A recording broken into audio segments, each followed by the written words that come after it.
প্রার্থী তালিকা ঘোষণা হয়েছে গতকাল, আর তারপরে বিস্ফোরক বারুইপুর পূর্বের তৃণমূল বিধায়ক। তিনি বলছেন, যে বাহিনী আসছে ওসব আমাদের কাছে কিছু নয়, ভোটের 15 দিন আগে ভোট হয়ে যাবে।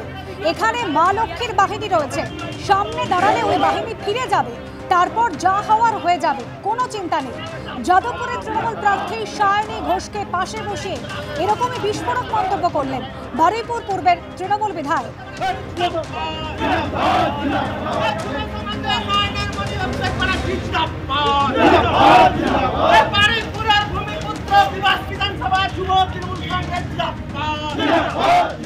বাহিনী ফাইনি আমাদের কাছে কিছু না, আমরা মমতা ব্যানার্জির বাহিনী।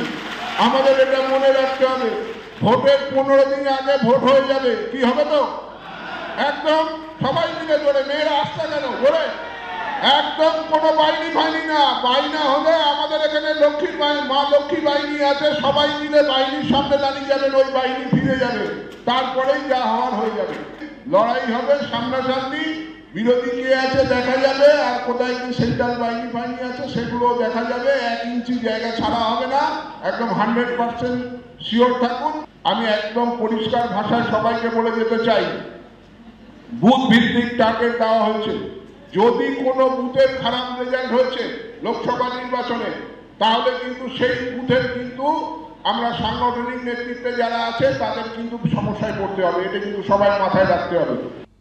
বারুইপুর পূর্বের তৃণমূল বিধায়ক বিভাস সর্দার তিনি স্পষ্ট বলছেন যে একেবারে বুথ ভিত্তিক টার্গেট বেঁধে দেওয়া হয়েছে।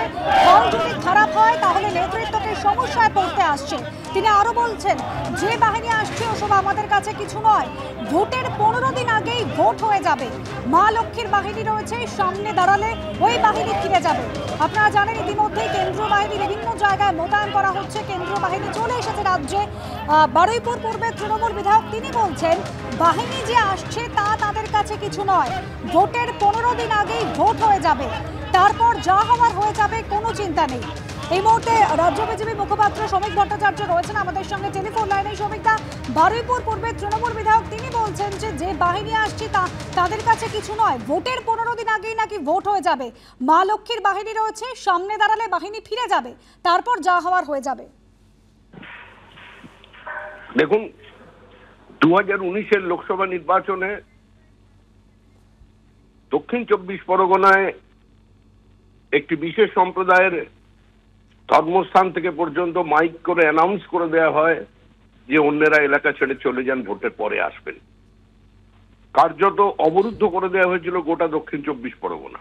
এটা ঠিকই, কেন্দ্রীয় বাহিনী মানুষকে সম্পূর্ণভাবে নিরাপত্তা দিতে, ভয়মুক্ত করতে এবং ভোটদান পর্বকে অবাধ ও শান্তিপূর্ণ করতে সম্পূর্ণ ব্যর্থ না হলেও পুরোপুরি কাজ করে উঠতে পারেনি।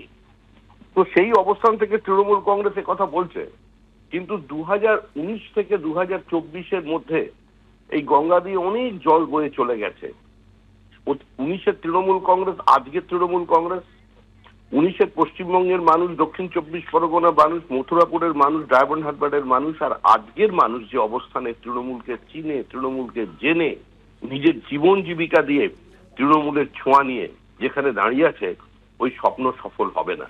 প্রদীপ জ্বলে ওঠার আগে একটু নিভে যাওয়ার আগে জ্বলে ওঠে, এখনো সেই রকম হচ্ছে।